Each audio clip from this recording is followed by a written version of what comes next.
হয়তো একটু স্থিরতা, একটা সঠিক পথের দিশা। কিন্তু চারপাশের এত বিশৃঙ্খলা, ভয় আর অনিশ্চয়তার মধ্যে দাঁড়িয়ে প্রায়ই আমাদের মনে একটা প্রশ্ন উঁকি দেয়। বিসিআই লাইফ স্কিলস একাডেমির একটা বিশেষ উদ্যোগে চলুন আজ আমরা একসঙ্গে সেই প্রশ্নটার উত্তর খোঁজার চেষ্টা করি। ওরা বিশ্বাস করেন যে জীবনের দক্ষতা শেখানো মানেই আসলে মানুষ করে তোলা। জীবনের এই যে একটা বিশৃঙ্খল অবস্থা, এই কেওসের মধ্যে আমাদের সবার মনেই কিন্তু ঘুরে ফিরে একটাই খুব শক্তিশালী প্রশ্ন আসে, আর সেটাই যেন আমাদের সব ভাবনার কেন্দ্রবিন্দু হয়ে দাঁড়ায়। আমি কি ঠিক পথে আছি? এই যে একটা সার্বজনীন প্রশ্ন, এই প্রশ্নটারই উত্তর খুঁজতে গিয়ে মনোবিজ্ঞানী, শিক্ষক ও চিন্তাবিদ জর্ডেন বি পিটারসন আমাদের সামনে নিয়ে এসেছেন তার অসাধারণ বই 12 রুলস ফর লাইফ।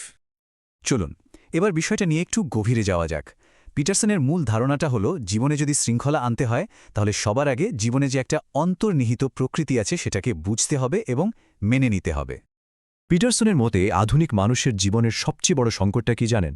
সেটা হলো অর্থহীনতা আর দায়িত্ব এড়িয়ে চলার একটা প্রবণতা। তিনি মনে করেন আমাদের জীবনের বেশিরভাগ সমস্যার গোড়াতেই কিন্তু এই দুটো জিনিস রয়েছে।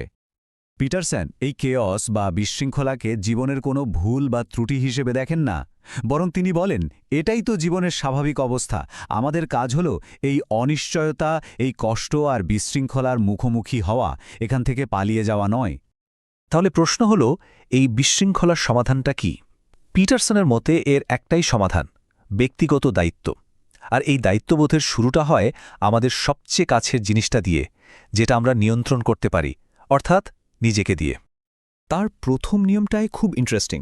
সোজা হয়ে দাঁড়ান, কাঁধ দুটোকে পেছনে রেখে।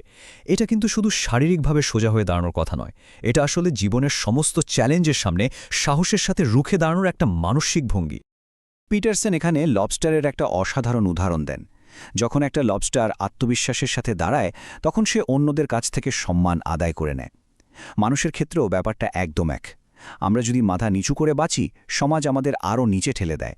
কিন্তু যে মুহূর্তে আমরা নিজের দায়িত্বটা নিই, আমাদের চারপাশের জগতও কিন্তু ধীরে ধীরে আমাদের সম্মান দিতে শুরু করে।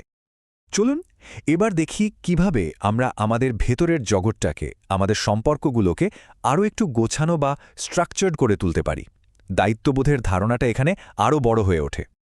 পিটারসন এখানে খুব গুরুত্বপূর্ণ 3টে স্তম্ভের কথা বলেছেন। প্রথমটা হল, নিজের সাথে এমনভাবে ব্যবহার করুন যেন আপনি এমন একজনের দায়িত্ব নিয়েছেন যাকে সাহায্য করাটা আপনার কর্তব্য।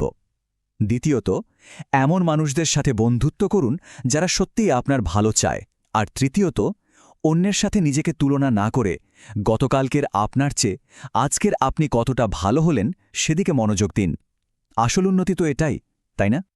এছাড়াও তিনি আরও কিছু গুরুত্বপূর্ণ নীতির কথা বলেন। যেমন তিনি বিশেষভাবে জোর দেন সত্য কথা বলার সাহসের ওপর। কারণ মিথ্যা দিয়ে হয়তো সাময়িক সুবিধা পাওয়া যায়, কিন্তু এটা জীবনের ভিত্তিটাকে একদম দুর্বল করে দেয়। আর তার সাথে অন্যদের কথা মনোযোগ দিয়ে শোনা। কারণ কে বলতে পারে হয়তো অন্যজন এমন কিছু জানে যা আমাদের অজানা, যা আমাদের এই বিশৃঙ্খলাকে শৃঙ্খলায় ফেরাতে সাহায্য করতে পারে।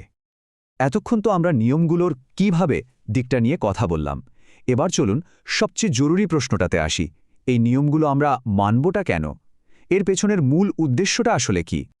দেখুন, পিটারসনের দর্শনের ভিত্তিটা হল একটা কঠিন কিন্তু গভীর সত্যি: জীবন মানেই কষ্ট। এটাকে এড়ানো যাবে না, কিন্তু তার মানে এই না যে জীবনটা হতাশায় ডুবে থাকবে। এই কষ্টকে সহনীয় করে তোলা সম্ভব। আর এখানেই বইটার সবচেয়ে শক্তিশালী বার্তাটা লুকিয়ে আছে। পিটারসন বলছেন, জীবনের অর্থটা খুঁজে নিন, সুখ নিজে থেকেই আসবে। মানে ক্ষণস্থায়ী সুখের পেছনে না ছুটে দায়িত্ব কাঁধে নিয়ে একটা অর্থপূর্ণ জীবন কাটানোই আমাদের আসল লক্ষ্য হওয়া উচিত। তাহলে আজকের এই পুরো আলোচনা থেকে আমরা কি শিখলাম? প্রথমত, জীবন বিশৃঙ্খল হতেই পারে, কিন্তু শৃঙ্খলা জিনিসটা শেখা যায়। দ্বিতীয়ত, দায়িত্ব মানুষকে দুর্বল নয়, বরং শক্তিশালী করে তোলে। আর সবশেষে, সত্য, সততা আর আত্মসম্মান, এগুলোই একটা সুন্দর জীবনের আসল ভিত্তি।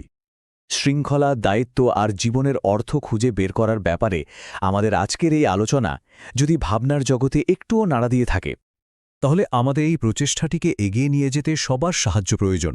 এই আলোচনাটি লাইক করতে পারেন, অন্যদের সাথে শেয়ার করলে হয়তো আরও অনেকের কাজে আসবে। আর কমেন্ট বক্সে এটা অবশ্যই জানাতে পারেন যে কোন নিয়মটি সবচেয়ে বেশি ভাবিয়েছে। আর যারা দশম শ্রেণী থেকে শুরু করে একেবারে পিএইচডি পর্যন্ত পড়াশোনার জন্য অ্যাডমিশন গাইডেন্স বা একাডেমিক সহায়তা খুঁজছেন, তারা আমাদের অনলাইন একাডেমির সাথে যোগাযোগ করতে পারেন। এটা কিন্তু শুধু একটা প্রতিষ্ঠান নয়, এটা ২০ বছরেরও বেশি সময় ধরে মানুষের পাশে থাকা এক আস্থার নাম, যা শিক্ষার্থীদের পথ চলার সঙ্গী হয়ে থেকেছে। একাডেমিক যোগ্যতার পাশাপাশি জীবন দক্ষতা বাড়ানোর জন্য যা যা প্রয়োজন তার সব বিস্তারিত তথ্য নিচের ডেসক্রিপশন বক্সে দেওয়া আছে। সবাই ভালো থাকবেন।